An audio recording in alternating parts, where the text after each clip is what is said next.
Hello, this is Pastor Roland. Today I want to talk about the 5-minute meditation. I made it about 3 years ago, and it's actually quite good. Lately I've been talking a lot about my I've been talking a lot about what I call the easy meditation. But a few days ago when I was driving in my car, I have on my MP3, I have all the tracks of my meditations and also some recent programs. So I was reviewing the meditations.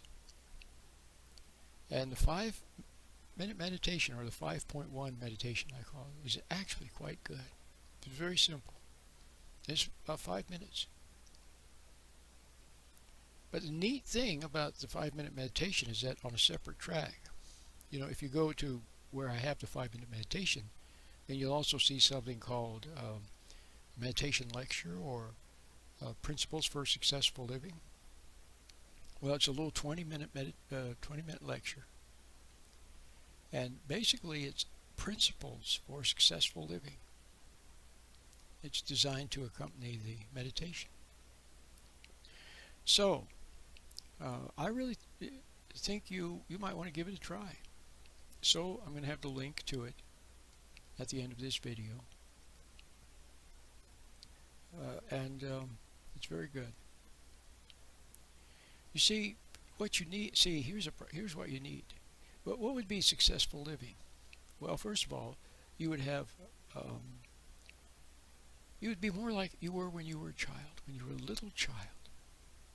You had joy, spontaneity, creativity, zest for life.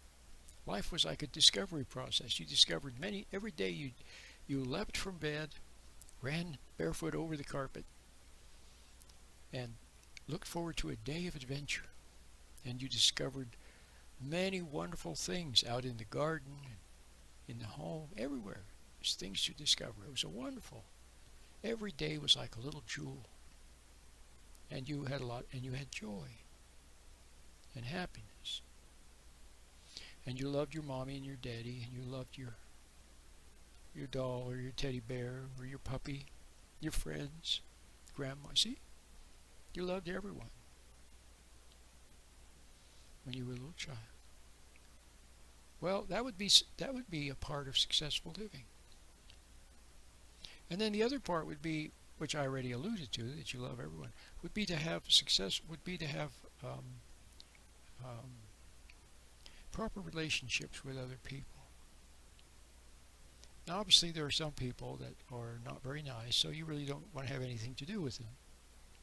But when it comes to your husband, your wife, your partner, your brother, your sister, your co-worker, your neighbor, see, most of them are decent. They're not perfect. No one's perfect. So they have their imperfections, but we all do. But they're basically decent. So getting along with them would mean what? Not resenting them. Not resenting them and overlooking some of their imperfections, see? So it wouldn't bother you. You wouldn't get upset by it or angry about it or irritated, see? So that would be part of it, not getting irritated. And then you would also need to know how to speak up for yourself. See, sometimes you have to speak up for yourself. If you're standing in line and somebody cuts in front of you, well, you have to say, "Excuse me, I was here first." So you have to learn how to do that without being angry. See, but also without being a doormat, where you don't say anything. Which is what most people become. They become totally repressed. See, most of us become repressed. There are a lot of reasons for it, which I won't go into now, but that's what happens, so that's not good. So, successful living would include all of those things. And then undoubtedly it would include a modicum of success. I mean, in as much as, some money to live, and a proper place to live, and, some recreation, and those things, of course. Those are nice. Well, the good Lord wants you to have see, what is appropriate for you. He wants you to have those. Some of you don't. And some of you know that you're partially responsible. You can't always blame the world. If the economy is bad, then it's bad. But still, there's work, and you can save some money instead of spending it all. And you know that, so you've heard all that, so you know that. But see, what's happened is when you fell away from your inner ground of good, you became upset, you became resentful, then you began to feel empty. See, when you fall away from your inner ground of good, you fall away from love. See, so then you don't have love flowing through you because you fell away from it. And also through resentment. See, so when you're resentful, there's no love in you, which you know that, right? When you're resentful, you don't feel love. So you feel empty. So then you went out in the world looking for substitutes. Other people, food, substances, alcohol, compensation, study, work. See? That doesn't mean that work is not, good. That study is not sometimes appropriate. But when you're using them as a substitute for what you're missing within, you see what I mean? Or when you're using them with the motivation of ambitiously trying to prove something, or then it taints it. So what you need is to start going out in the world and beginning to do things with the right motivation. See, the right motive, the right motivation. Everything that you now do, everything you now have, everything you now think, you have to kind of stand back and look at it and see if it's wholesome or not. See, or maybe it's wholesome, but you're doing it for the wrong reason. See, so, but if you got back in touch with your inner ground of good, then you would experience love. And then you would have love within. And then you wouldn't be needy for others or clingy, or you wouldn't need compensations because you would be whole and complete, and the good would come from within. And from within would also come delicate guidance, wordless guidance, from the good Lord, actually, through your intuition. So you would just begin to move delicately in the right way. You wouldn't go the wrong way, you'd go the right way. See, and you wouldn't be doing the wrong thing, you'd be doing the right thing. See, life would become very simple. And you'd learn when you take the resentment out, when you let go of the resentment, then your relationships with other people would improve dramatically.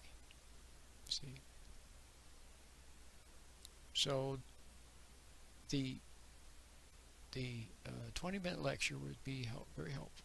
But you have to do the meditation. You have to start doing the meditation, which teaches you how to become still, reconnect with your inner ground of good, and get out of your thinking. See, now you're lost in thinking. You don't hear the birds sing. You don't see the beautiful puffy white clouds in the blue sky, and you don't experience awe and wonder when you see a butterfly. How'd that happen? Or when you cut yourself and it heals itself, it heals. How does your skin do that? How does your body do that? See, it's amazing. So,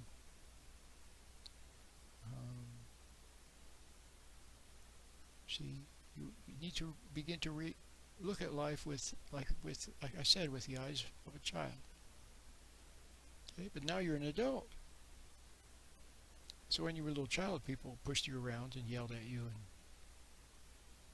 upset you and traumatized you. But now you're an adult. Now you're a big man or big lady. See, so now you can have that childlike innocence, but also have your powers as an adult. See? And your powers will be restored to you. Your powers will be restored to you when you let go of resentment and reconnect with your inner ground of good.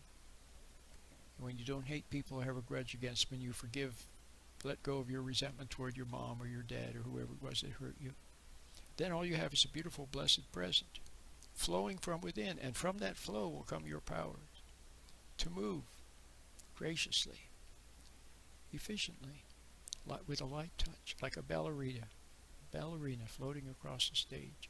And you'll go through life, and then good things will happen, and you don't even know how did this come to pass. It'll be a surprise. It'll be because you have invited God and His light. You will have basically invited God into your life. See, the meditation helps with that. So,